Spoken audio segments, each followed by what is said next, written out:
We've all been there. It's 2 in the morning, you're staring blankly at the ceiling, and your brain is running a countdown. If I fall asleep right now, I'll get exactly 4 hours and 12 minutes of sleep. Panic sets in. You get frustrated, curse your brain, and try every trick in the book. For modern humans, waking up in the middle of the night is a nightmare. It's a failure, the very definition of insomnia. But what if I told you that for most of human history, this exact moment was actually everyone's favorite part of the day? Imagine waking up in the 14th century at 2 in the morning, turning to your partner, and instead of saying, "Ugh, I can't sleep," you said, "Awesome, I'm gonna go visit the neighbors and grab a beer." Today, we're diving into one of the biggest secrets of the human body, something the Industrial Revolution completely erased from our collective memory. We're looking at why our ancestors slept in 2 separate shifts and why it was actually kind of genius. From the time we're kids, we're told the exact same thing. You need 8 hours of uninterrupted sleep. If you wake up in the middle of the night, something is wrong with you, but science and history tell a completely different story. This 8-hour block of continuous sleep is actually a very recent invention. It's an unnatural construct that we only adopted about 200 years ago. So how did people used to sleep? Historians and scientists call it bifurcated or biphasic sleep. Simply put, sleeping in 2 stages. And this wasn't some weird medical anomaly or a temporary trend. We have thousands of historical references to it, found in diaries, court records, medical books, and classic literature like Homer's Odyssey or Chaucer's Canterbury Tales. Across hundreds of years, writers casually used terms like first sleep and second sleep, describing them not as a problem, but as the standard biological routine of the human race. It was as normal and unquestioned to them as grabbing a cup of coffee is to us today. No one thought twice about it. Everyone did it. From poor peasants working the fields to urban craftsmen, monks in their cells, and the King of England himself. Let's live through a typical medieval night to see how this actually worked. It's autumn, and the sun sets around 6 in the evening. You don't have electricity, you don't have Netflix, and beeswax candles are expensive, so you save them. What do? You eat a simple dinner with your family, and by 8 or 9, you crawl into bed. Your body drifts into what was called the first sleep. This lasted for about 4 hours. It was a deep, heavy, highly restorative slumber where your body recovered from a long day of grueling physical labor. It was the kind of sleep where the world completely disappears. And then a magical thing happened. Around midnight or 1 in the morning, people would just naturally wake up. But here's the crucial part. There was no panic, no stress, no racing heartbeat. You didn't feel tired and you didn't feel wired. You just felt perfectly peaceful. You see, endocrinologists have discovered that during this specific nighttime gap, the human brain produced high levels of prolactin. That's a hormone modern science associates with a state of deep peace, tranquility, and meditation. It is the same hormone animals release after mating, or that creates a sense of ultimate safety. It lowers your anxiety and heightens your cognitive clarity. People were awake, but they felt incredibly calm, lucid, and relaxed. This nighttime intermission was called the watch, and it usually lasted between 1 and 2 hours. So what on earth did people do in the dead of night? Way more than you might think. It was a fully functioning social and personal time block. If you were deeply religious, this was the prime time for prayer. The church even had specific prayers designed exactly for this midnight watch, believing that the soul was closest to God when the rest of the world was quiet. Monks would rise from their cells, and common folk would pray from their beds, finding comfort in the utter stillness of the night. Philosophers, poets, and writers absolutely loved this time because their minds were rested, but the world was completely silent. No street noise, no kids crying, no distractions. Some of the greatest literature and philosophical ideas in human history were drafted during these quiet, candlelit hours. It was a golden hour for creativity, where the subconscious mind was still highly active, and ideas flowed without the rigid filters of daytime logic. But ordinary folks, they did much more practical things. They'd get out of bed, stoke the fire, grab a piece of bread, or pour a beer and just chat. In fact, it was totally common for people to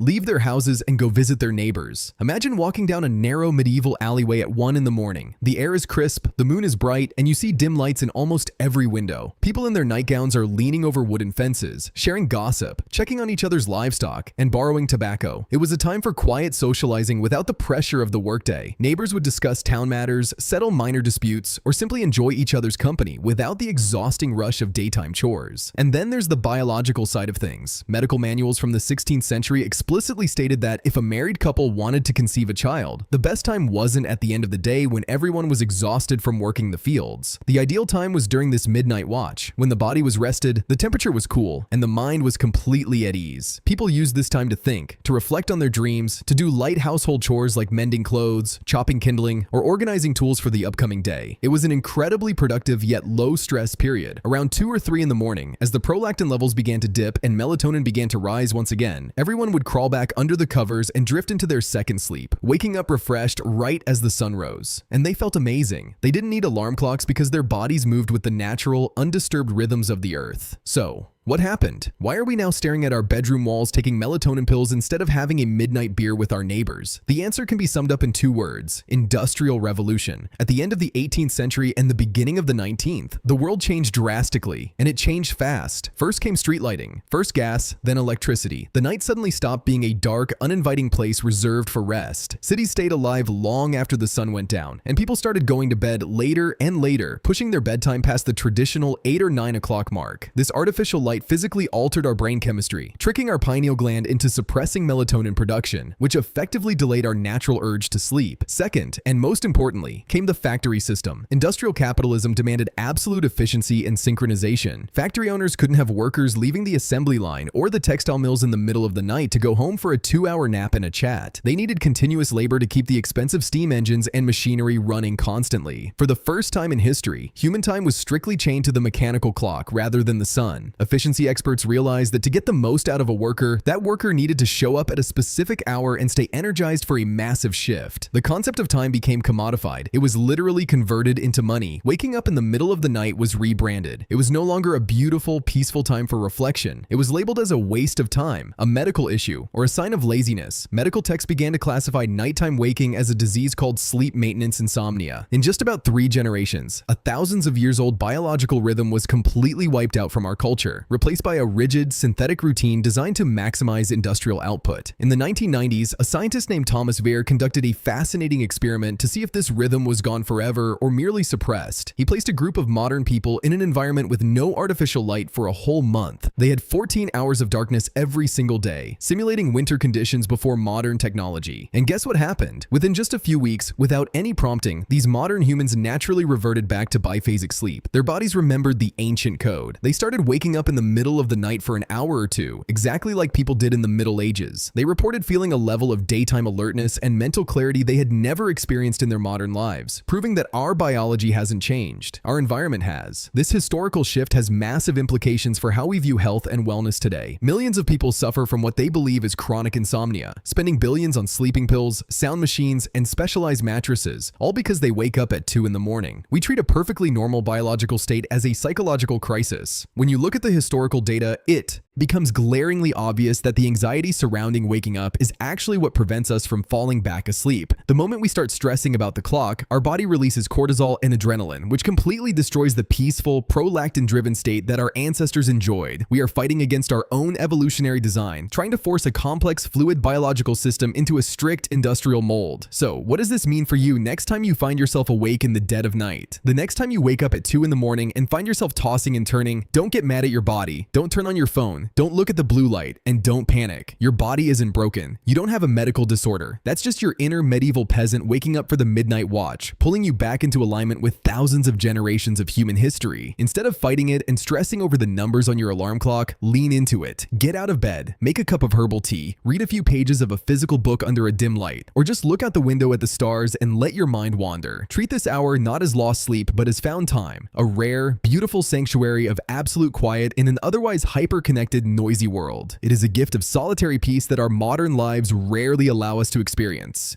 Embrace that quiet hour, because it turns out it's the most natural, healing state of rest humanity has ever known. Let go of the industrial clock, trust your biology, and enjoy the stillness. Until next time, sleep well, or rather, have a great first sleep.